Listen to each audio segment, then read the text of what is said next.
Praise the name of the Lord. Hallelujah. If you are awake this morning, can you please praise the name of the Lord? Hallelujah. Amen. Okay, that's better.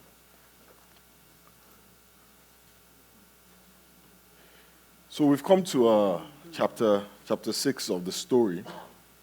How many of us are still reading the story? How many people are still reading the story? Okay, a few. Okay, well, we're doing this thing where we're reading the Bible from Genesis to Revelation, and we're using a Bible that is arranged in chronological order.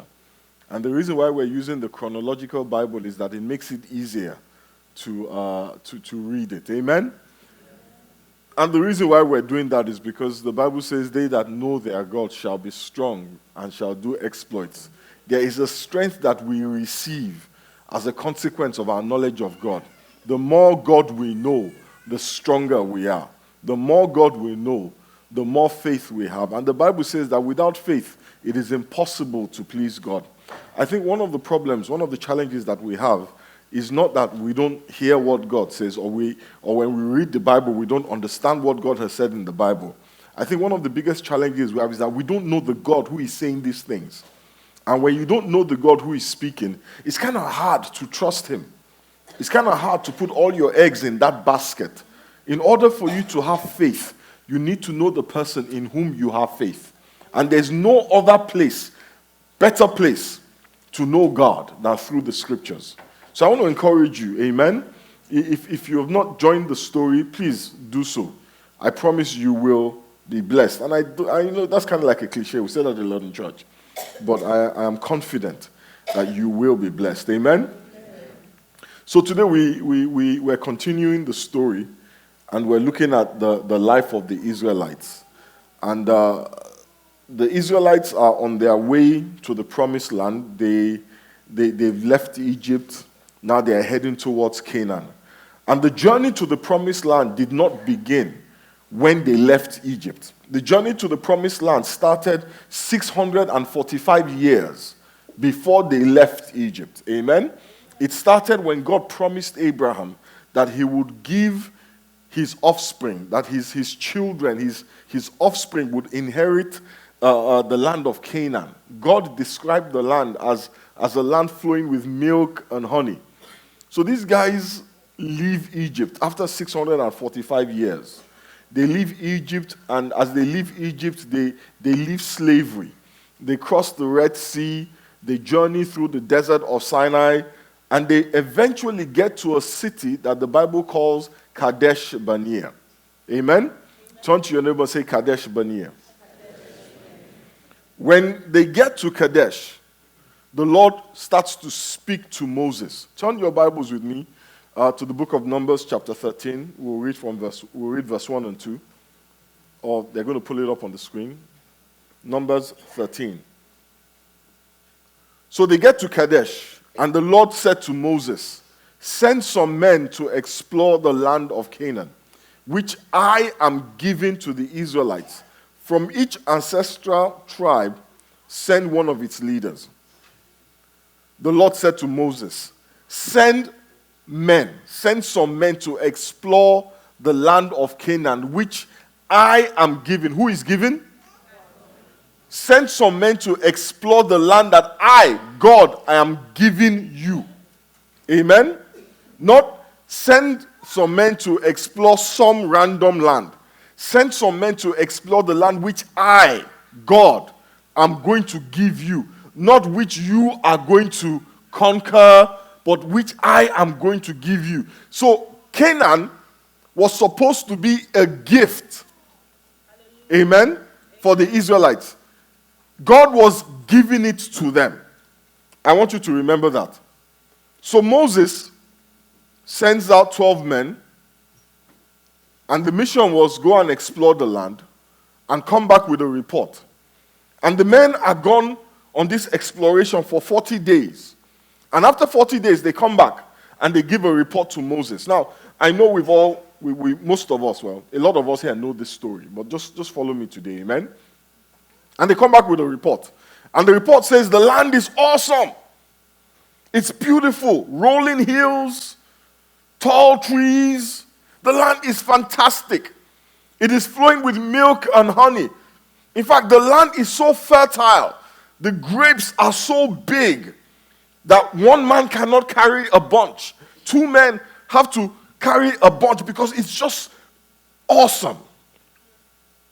But, but, even though the land is awesome, even though the land is so fertile, even though the grapes are like nothing we have ever seen, we will not at this point recommend that we move forward with this expedition. Then Caleb, one of the 12 spies, speaks up. And he tells the people, hush. In Numbers 13 verse 30, he says, we should go up and take possession. Go up and take possession. Let us go up and take what we have already been given. For we can certainly do it. We can do this. Let us go up and take it. But of the 11 other spies, only Joshua would side with Caleb. The other 10 men said, no way. Not a good idea. It's not safe. Let's just stay where we are. Let's make do with what we have. I'm sure if we cut down here and cut down there, maybe the kids shouldn't eat so much, maybe, we'll be okay. Your expectations are too high. Let's just stay here. And then they proceeded to spread a bad report in the camp about the land. And they convinced the people it was not a good idea. So these 10 men, by the time they were done, all of Israel were convinced that this was a bad idea. It doesn't matter what God had said. It doesn't matter what God had spoken to them. These 10 men convinced them that the wilderness and even Egypt was better than the land flowing with milk and honey. But look at what Moses says back to them in Numbers 14. Can we turn there? Verse 8 through to 9. It says, if the Lord is pleased with us, he will lead us into that land, a land flowing with milk and honey, and will give it to us. Only do not rebel against the Lord, and do not be afraid of the people of the land, because we will devour them. Their protection is gone, but the Lord is with us. Do not be afraid of them. Now Moses is under no illusions. It's not that he doubts that there were giants in the land. It's not that, he didn't believe that the land was dangerous. That was not the problem. Moses believed in God. He knew that even though, yes, there may have been giants there, but the God that he served was bigger than any giant. Remember, it was God this was not their idea. They didn't wake up one morning and say, you know what, how about we find some land somewhere flowing with milk and honey. This is land that God had promised to them. This is land that God had said, I will give it to you. Now you will think after Moses made this powerful speech about all the promises that God had made and all the things that God was going to do, that these people would be, as some of you would say, would be gingered, to get up and go take the land. But instead, in Numbers 14 verse 10, the Bible says, the whole assembly gathered and they talked about stoning Moses. Now, this is where it became a problem. This is where it became a problem. This is where they took a wrong turn. God is saying to them, when you get to Kadesh, turn left. But instead, in their own wisdom, they turned right. They decided. They made a choice. They took it upon themselves to say, well, we know better than God. So they decided that instead of turning left, they were going to turn right. Now, this is the same God. Remember, this is the same God. And these are the same people that witnessed the 10 plagues. For them, the 10 plagues it wasn't something they were reading in a book. Remember? They were there when the Nile turned into blood. Yes. They saw the frogs. They saw the lice. They saw the sky turn black. They were there. They heard the wailing of the mothers in Egypt as their firstborn sons died. These were the same guys that walked on dry land through the Red Sea. The same people that ate manna. The same people that saw a pillar of cloud and a pillar of fire. These guys experienced things that we are reading about. We read about it, but they were right in the middle of it. They saw all these miracles. And what was their response? Yeah, we're not going. Listen, miracles will take nobody to heaven. You think the problem with the church is miracles? That's not the problem with the church. The same people who saw Jesus raise the dead were the same people who said crucify him. So when you say to God, God, if only I win the lottery, I will trust you. He's like, you've forgotten what I did for you. And I did this for you. And I did that for you. If I give you the lottery, you will not trust me. They had seen all of these things that God could do. But still they knew better. And they said no to God. And God is peeved. God is really upset. Look at what he says to them in Numbers 14, verse 28. Say, tell them. Turn to your neighbor, say, tell them. God said, tell them. God said to Moses, Moses, go and tell them. I'm sure God said that with a bit of an African accent. Say, tell them. Says, as surely as I live, declares the Lord. You see, when God gets upset and he starts swearing, there's a problem. It says, as surely as I live, declares the Lord, I will do to you the very thing I heard you say. In this wilderness, your bodies will fall. So God said to Moses, tell them that the very thing they said is about to happen to them. You better be careful about the things that you say. The Bible says that a man's belly shall be satisfied by the fruit of his lips. Because out of the abundance of the heart, the mouth speaks. And then when you finish talking, don't tell the angels you were joking. Because they've already carried out, the instructions have gone forth. So God said to tell them that in this wilderness their bodies will fall. Every one of them, 20 years old or more, who was counted in the census and who has grumbled, not one of them will enter the land that he swore with uplifted hand to make their home, except Caleb, son of Jephunneh, and Joshua, son of Nun. As for your children that you said would be taken as plunder, I will bring them in to enjoy the land you have rejected. But as for you, your bodies will fall in this wilderness. Your children will be shepherds here for 40 years. Innocent children. It says they will be shepherds for 40 years, suffering for the unfaithfulness of the parents, until the last of their bodies lies in the wilderness. For 40 years, 1 year for each of the 40 days you explored the land. And then the Lord said, so that they can know what it is like for him to be against them. It's a terrible thing to fall into the hand of the Lord. It's a terrible thing. It's terrible. If men are against you, you can run to God. If the devil is after you, you can run to God. But when God is the problem, where are you going? Who are you going to? Who is mightier than God? That's why when the Bible says God gives grace to the humble, but he resists the proud. That means that when you are proud, God decides that God, will be your problem. Some of us, our problem, prayer cannot fix it. Do you know why? Because you are praying to God, and God is the problem. Say, Father, let everything that is in my way come down like the wall of Jericho.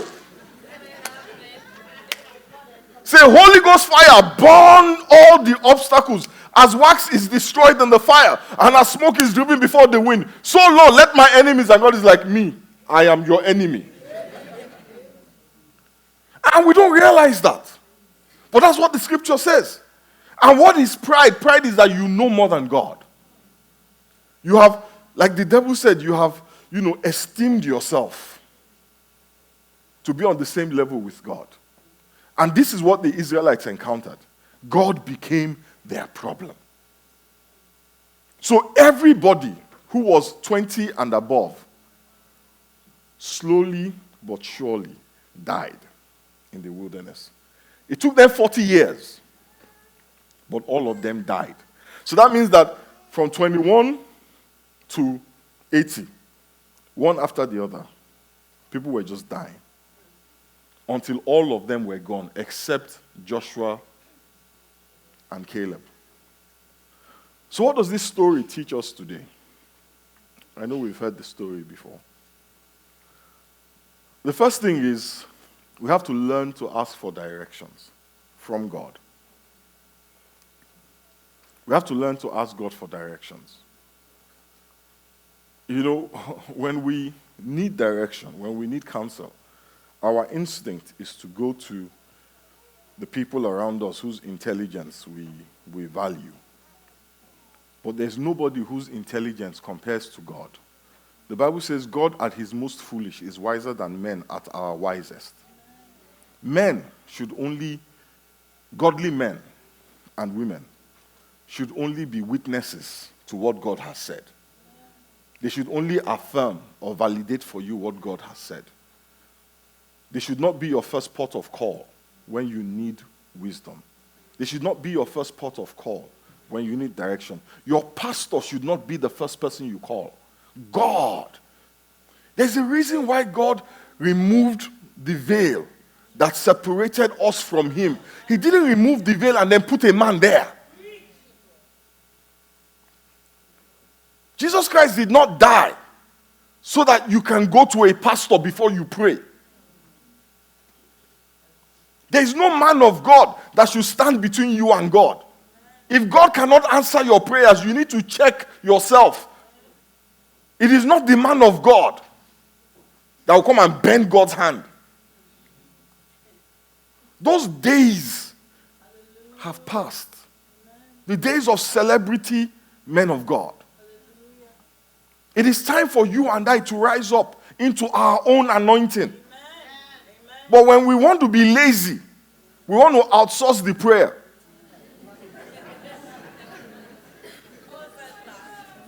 And you know what? You know what ticks me off? You know what ticks me off?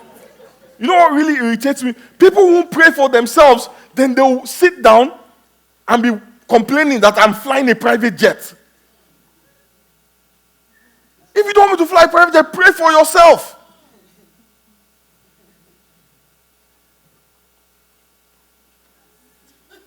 Alas. No, seriously, for real. We want the men of God to be our prayer contractors. Anointing specialists. But stay in poverty and just be praying for us. Wait. Is it private jets? You will see more than that. I'm serious. Pray for yourself. Get on your knees. The veil that separated us from God has been rent in twain. Put your hand on your own head and pray for yourself. Put your hand on your own heart and pray for yourself. Pray for your marriage. Pray for your children. We need to start to go to God ourselves and ask God for direction. But not just for how to get where we want to go, but for him to tell us where we should be going. Where we should be going. Why am I here? This is a foundational principle for every Christian. Living in the will of God is not optional. What is God's will for your life? What is God's will for my life? God, what do you want from me? And I know we get bogged down with, well, I don't know if God wants me to be a doctor or God wants me to be an engineer. I don't know if God wants me to be a soldier or a pastor. Leave those ones first. There are some things that he has already revealed. Romans 8. For those God foreknew, he also predestined to be conformed to the image of his Son, that he might be the firstborn among many brothers and sisters. You know, the key word in this verse is predestined. Predestined means that a destination was set in advance. Yeah? So if you want to know what God's will is, God already set a destination for you. And that destination, my brothers and sisters, is that we be conformed. That we become like Christ.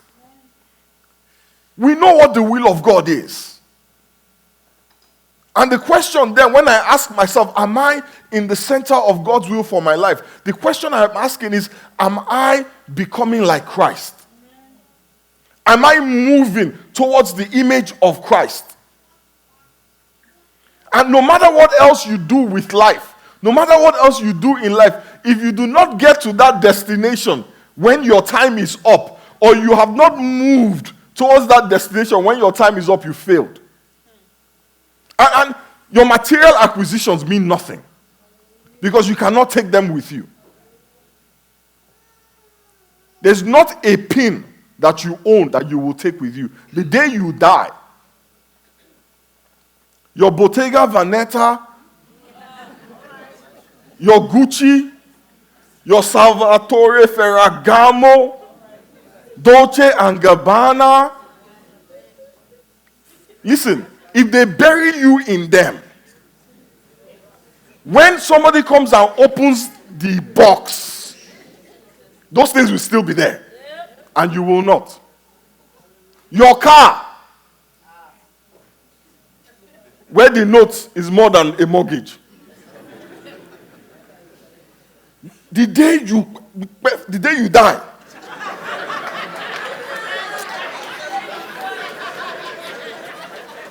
the day you die, someone else takes that car. Someone else takes that car. I keep telling guys, there is no line in heaven. If you drive a German car with anything more than 20 horsepower, there's a line for you here. No. If your car was made in Detroit, there's a line here. And the twain don't mix. No, it doesn't work like that. What you own is irrelevant. Your title is irrelevant. There is no line for CEOs. There is no line for manager or vice president. And there's one thing that is certain on this earth: you will die. Some people are like, I reject that. Alas, it's not even a prophecy, it's a reality. You know, at a certain point, if you're not dead, you'll be worried. No, seriously. I know a guy who wakes up every morning and is like, dang, I'm still alive. Because he goes to bed every day expecting that this will be his last. It's inevitable.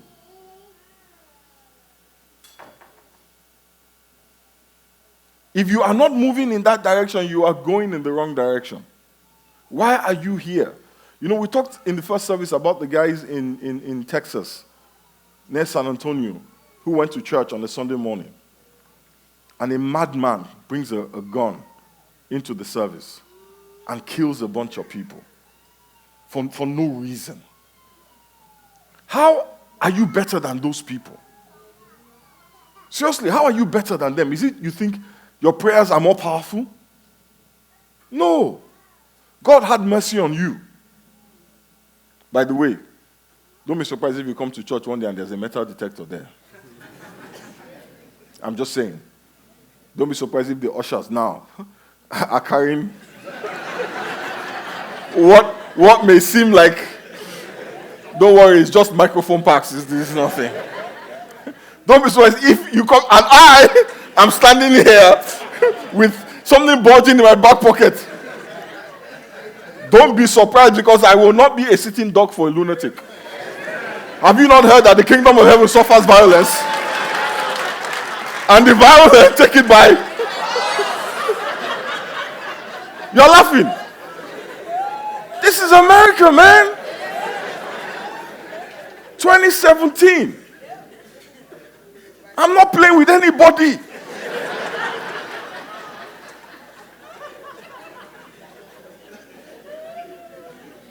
Those guys went to church. Nobody in that service thought that this could happen here. But it did. How are you better? God has given you at least one more week. What have you done with that week? What have you done? Why did he give you that week? Did you ask yourself that? What have you done with that week? So many of us are heading in the wrong direction and we don't even know it. Do you know why we don't know it? Because there are a lot of people in that direction with us. So you look around you, that's your boy. That's your girl. This must be good. But the Bible says there is a way that leads to destruction. There are loads of you on it. You recognize your co-workers there. There will be some of your church people there. And you'll be comforted thinking, this person is here, this person is there. It's all good. No, check the word of God. What does the word of God say? Some of us, we pride ourselves on how many likes we get on Instagram, how many followers we have on Instagram. We pride ourselves on the size of our house, the price of our cars, where we shop for clothes, where we buy our groceries, where we vacation. The only question that matters is, are you becoming like Christ?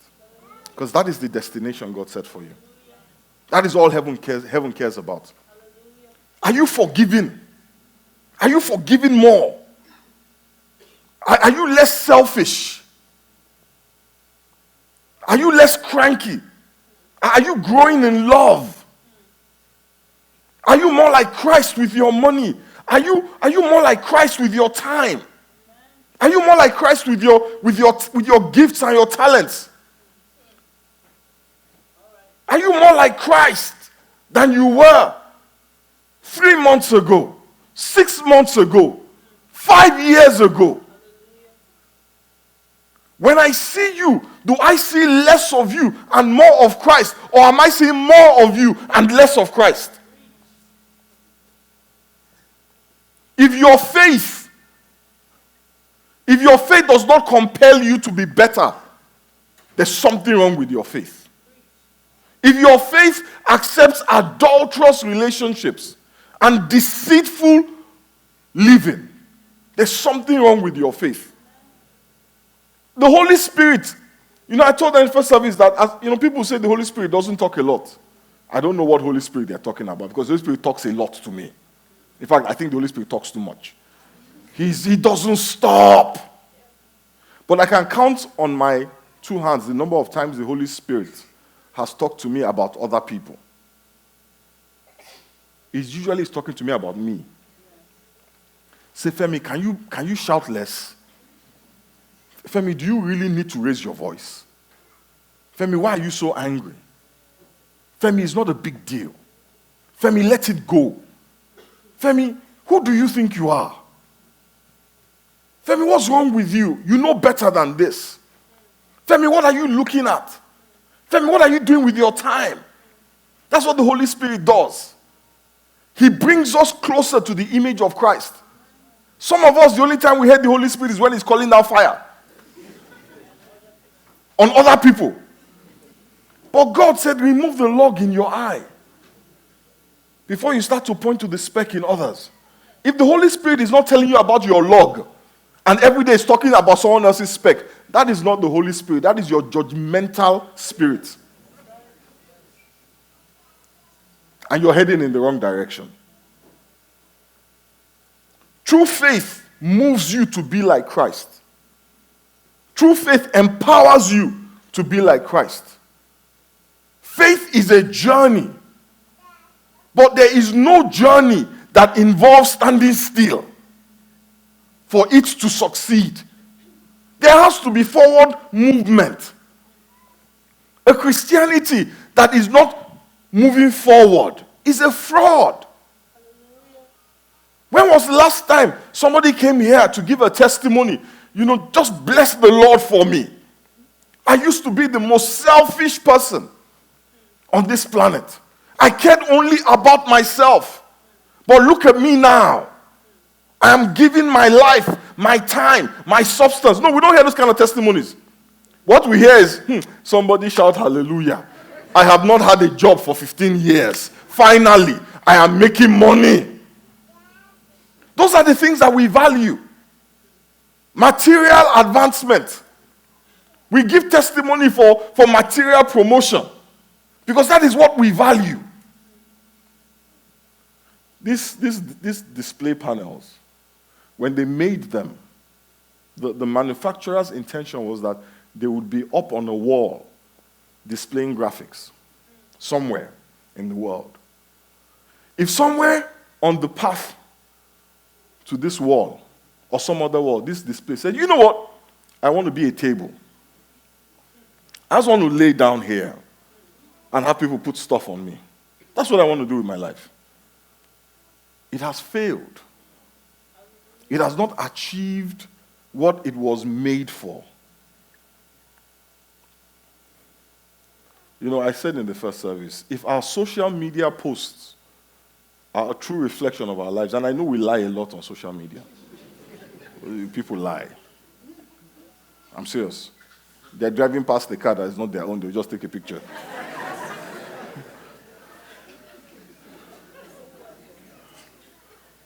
People lie a lot. And by the way, if you live your life, if you assess your life by your friend's social media posts, good luck. But if your social media posts are a true reflection of our lives, some of us, we're not moving forward, we're moving backwards. And it's okay, you can block me. Because I noticed when I talk about social media, I have fewer friends. No, seriously, I just go home, and you know how these platforms are, they're very irreverent. They'll just be sending you, come and be friends with this person. I'm like, I thought we were friends. No, they unblocked you, boy. As if you can block God. He doesn't need your handle to find you. He knows your heart. I sent a Snapchat thing to somebody. I know they saw it. But they did like they didn't see it. And I laughed. If your pastor cannot see your Snapchat, what is on your Snapchat? Not that I want to be on your Snapchat. I don't even know how to use it.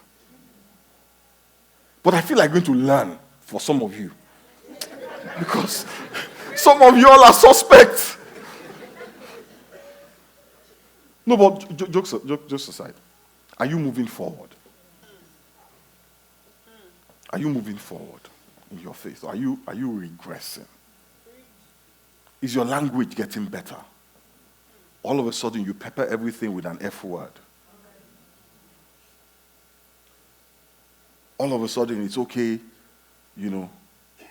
those little red cups.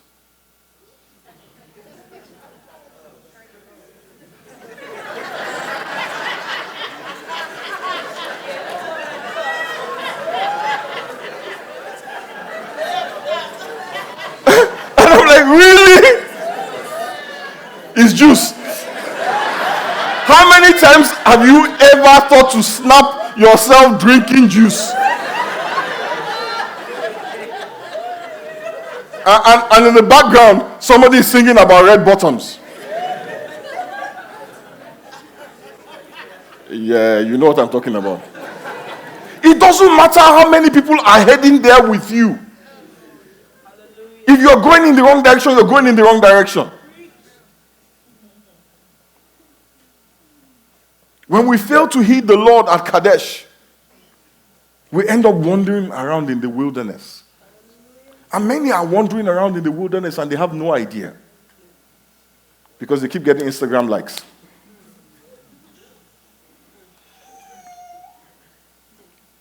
Number 2, don't be driven by fear. If it is God's will, he will make a way If it's God's will, he'll make a way. I believe that strongly. God is bigger than any giant you are facing or will ever face. You know, somebody here is at the Kadesh, where God is asking you to forgive. But you're afraid that if you forgive, they will just hurt you again. If you let it go, they will think less of you. So you hold on to the grievance. They will think you're a pushover. They haven't suffered enough for their sins. But God says that there will be no mercy for those who have not shown mercy to others. James chapter 2:13. There will be no mercy for those who have not shown mercy to others. But if you have been merciful, God will be merciful when he judges you. You know, I think sometimes when we think of mercy, we think of heaven. But the blessings of God are a reflection of his mercy. And some of the blessings you're asking for, you're not really qualified for. You're not qualified for. It is just the Lord that has mercy. But the Bible says, with the same measure that you sow, you will reap. Are you merciful to your spouse? Are you merciful to the people at work? Are you merciful to the people you meet on the street? Is that what you're known for? Being merciful or being vindictive? I'm going to close with this. Fearful people spread fear because misery loves company. So be careful about who you take God's word to. Be careful. Because many times what God is going to ask of you is beyond human comprehension. It's usually bigger than your mind can handle. And when you take it to a small-minded person and they try to fit it into their small minds, they are gripped with fear and they spread that fear to you. And you take a right turn instead of a left turn. Another thing to be wary of are offended people. People who are angry. The Bible says we should be careful because if an offense rises, many people can be defiled. And do you know why people get defiled? It's because when I'm angry, I want you to tell me that I'm right to be angry. So I convince you. I'm looking for validation and affirmation for my offense. And before you know what's happening, everybody's offended. The Bible says many are defiled. A godly friend should always encourage you to forgive. If you take a beef to a friend and the friend encourages your beef, that is not a godly friend. Amen? If you take your beef to a friend, that friend should talk you off the ledge. Should talk you off the ledge. I'm very careful who I complain to. I never complain to people who will validate my complaints. Because I'm the one that will be trapped in it. I take my complaints to my wife. Because I know what she's going to tell me. You're a pastor. It's the same thing. You're a pastor. You better forgive. Femi, there are a lot of things we're trusting God for. You better forgive. Don't be the hindrance to my blessings.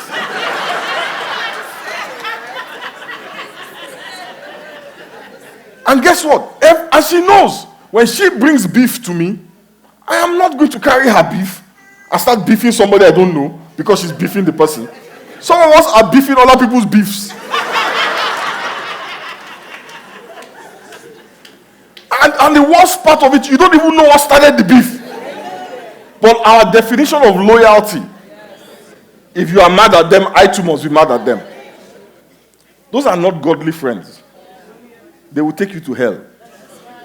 But you'll be happy on the way there. Let us bow our heads and pray.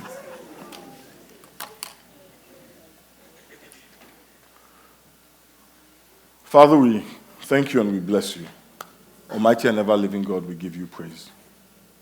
Father, we thank you for the time we have spent in your presence. We thank you for the joy. We thank you for laughter. We thank you for a joyful atmosphere. But Almighty and ever-living God, we pray for each and every person here. We ask that, Father, you will have mercy on us. Help us, Almighty God, to see that on our wisest day, we do not even come close to you on your most foolish day. Help us to see that the fear of the Lord is the beginning of wisdom.